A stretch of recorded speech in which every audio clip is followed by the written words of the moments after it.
Shalom, meus queridos irmãos.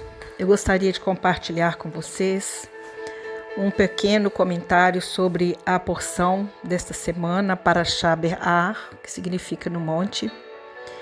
E esta porção, ela continua a instrução dada a Moisés no Monte Sinai, presumidamente de uma época anterior, uma vez que há uma lacuna cronológica da Parashá da semana passada. E a Parashá começa dizendo o seguinte: Adonai falou a Moshe no Monte Sinai, ele disse: fale ao povo de Israel, quando entrarem na terra que eu dou a vocês, a terra deverá guardar um descanso de Shabat para Adonai.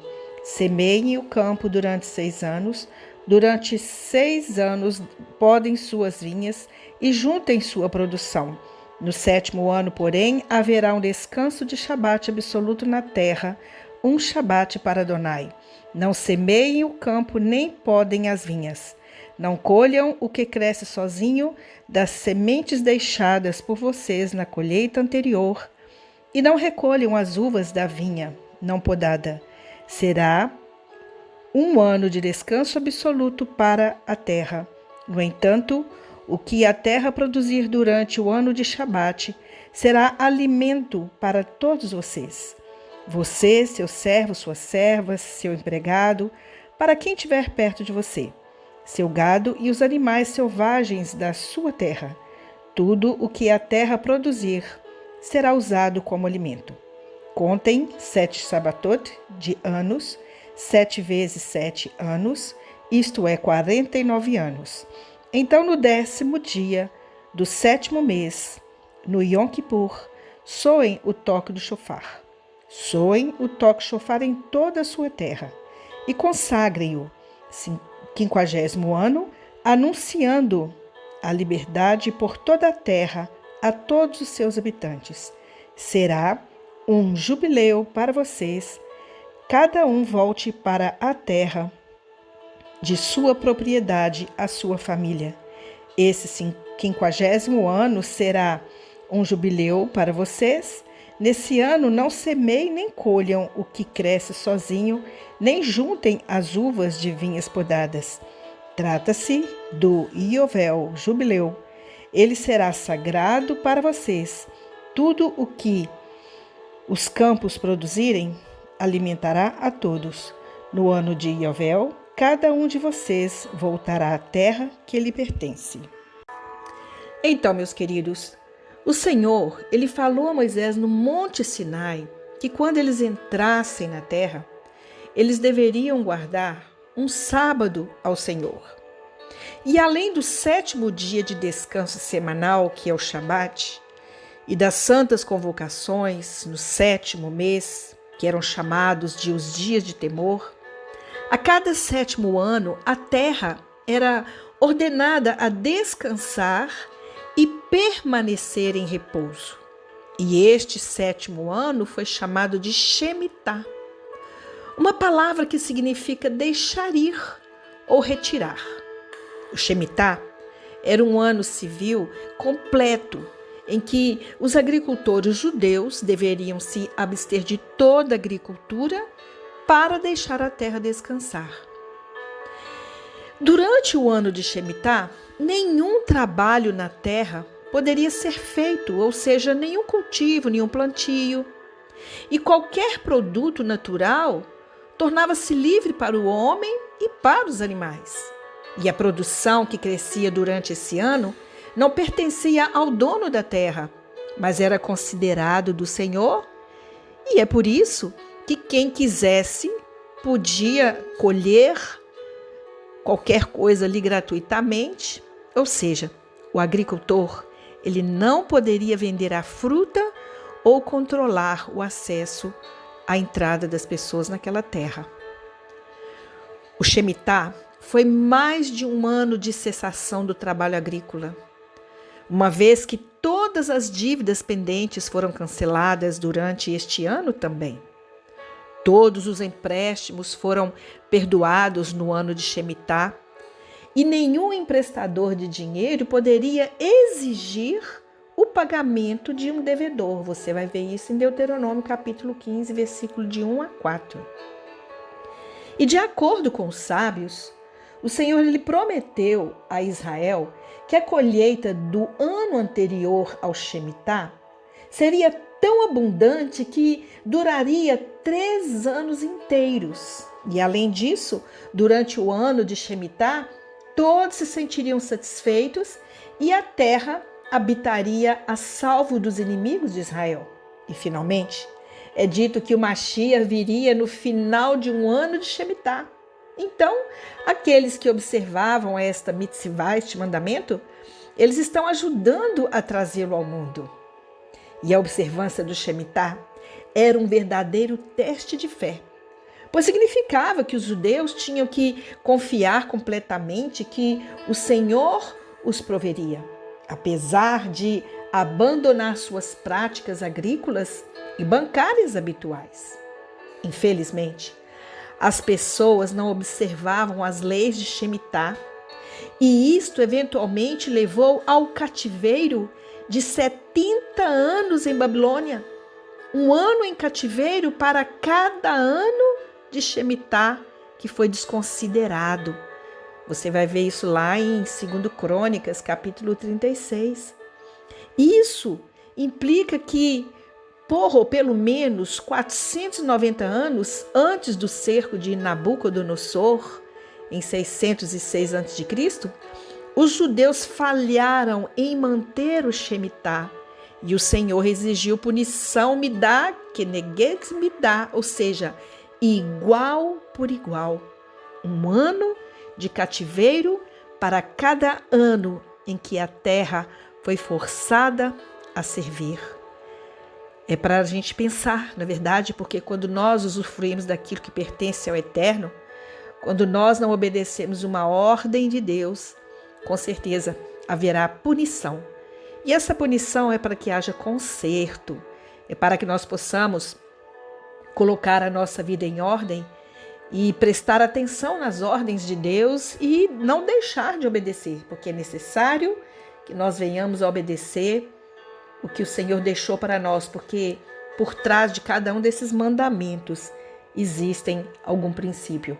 E pode ter certeza que quanto mais nós doamos, quando o Senhor pede para doar um ano de plantação de terra para as pessoas que pudessem entrar ali, o pobre, o rico, qualquer um poderia colher, isso nos ensina a não sermos apegados com as coisas materiais, porque na verdade nada do que nós plantamos é nosso.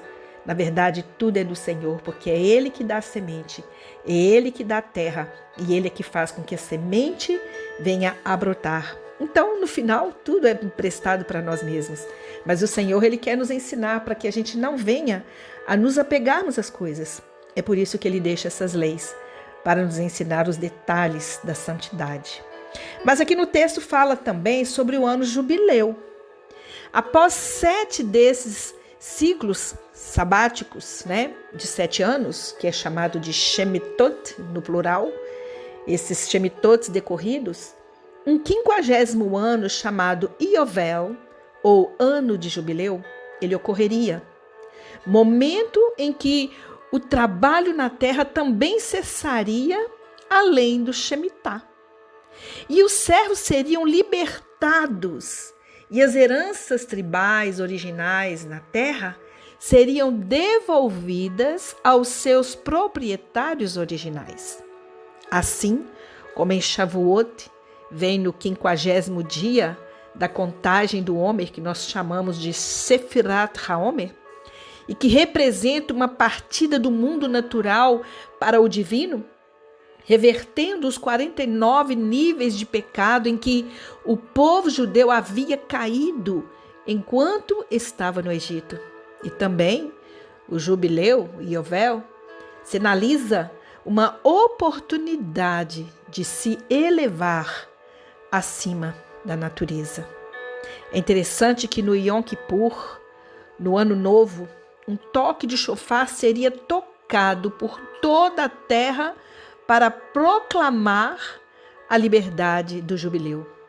E diz lá em Levítico 25, tocarás o chofar no 10º dia, no 7º mês, no dia da expiação, tocarás o chofar em toda a sua terra e santificarás o 50º ano, e proclamarás liberdade em toda a terra a todos os seus habitantes. E será um jubileu para você.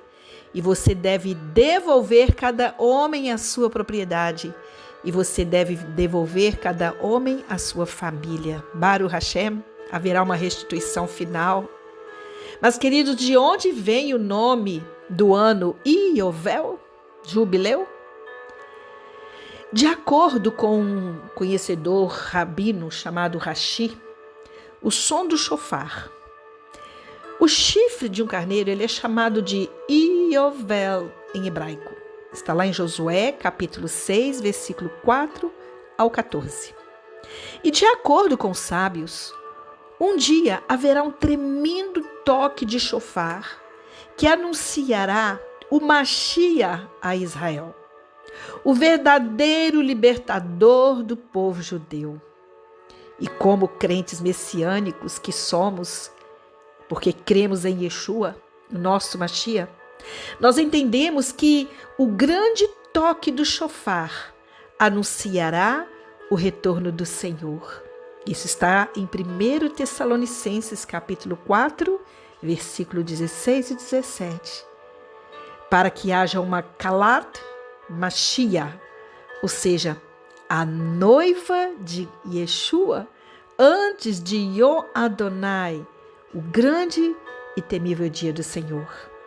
É interessante que uma das porções que nós estamos estudando, que já estamos quase finalizando o livro de Vaikra, que esta porção, Berá, que conclui com regras adicionais sobre a venda e resgate de terras herdadas e faz uma lista de proibições contra a fraude e a usura. Então, amados, eu quero passar para nós aqui uma curiosidade bíblica. Por que a Bíblia fala tanto sobre o número 7? Por quê? Como uma parte, o número 7 é recorrente das Escrituras e na tradição judaica. E eu vou dizer para vocês alguns exemplos do porquê do número 7. O primeiro deles é que a Torá começa com um verso contendo 7 palavras. Bereshit, Bará, Elohim, et Hashamayim, ve et Haaretz. O segundo é que Deus descansou no 7º dia da criação. Terceiro, Deus ordenou o Shabat como um dia de descanso durante uma semana de 7 dias.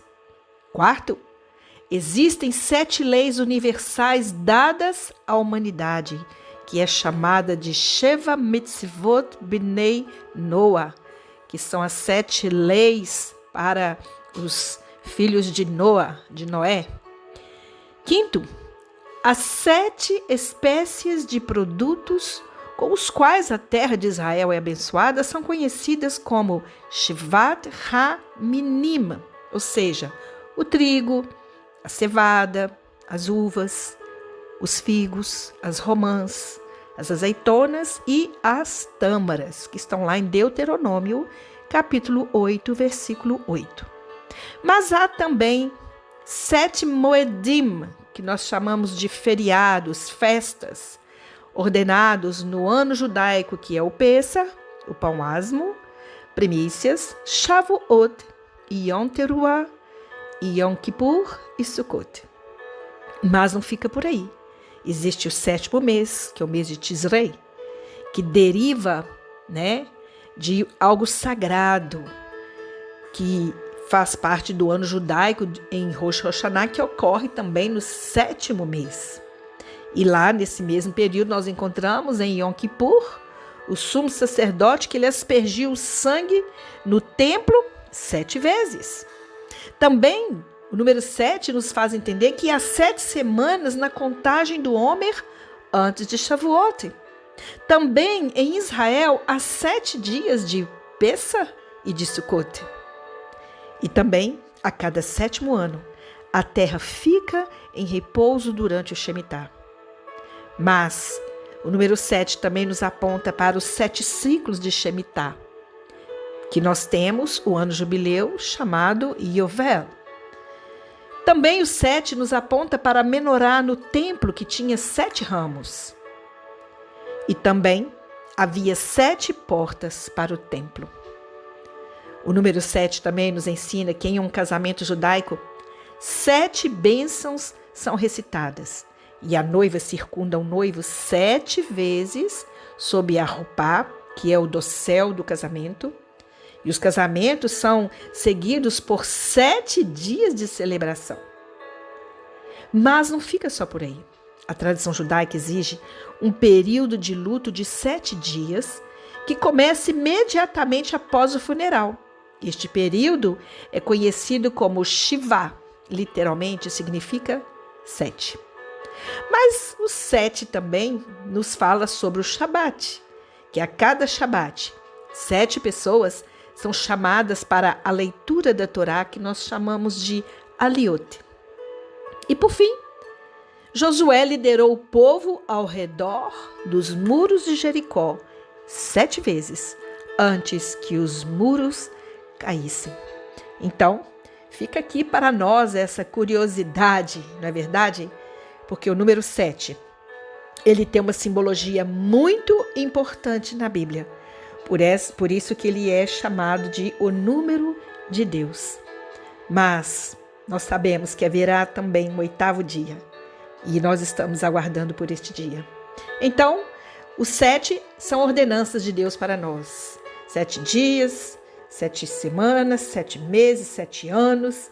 E aí nós vamos cumprindo os 7 de Deus, até chegarmos no 8º dia, que com certeza terá grandes surpresas para as nossas vidas. Baruch Hashem, que você possa meditar nessa primeira aliá desta porção, e que o Eterno te abençoe no decorrer dessa semana. E eu desejo a todos vocês uma Shavua Tov, em nome de Yeshua HaMashiach. Shalom, shalom.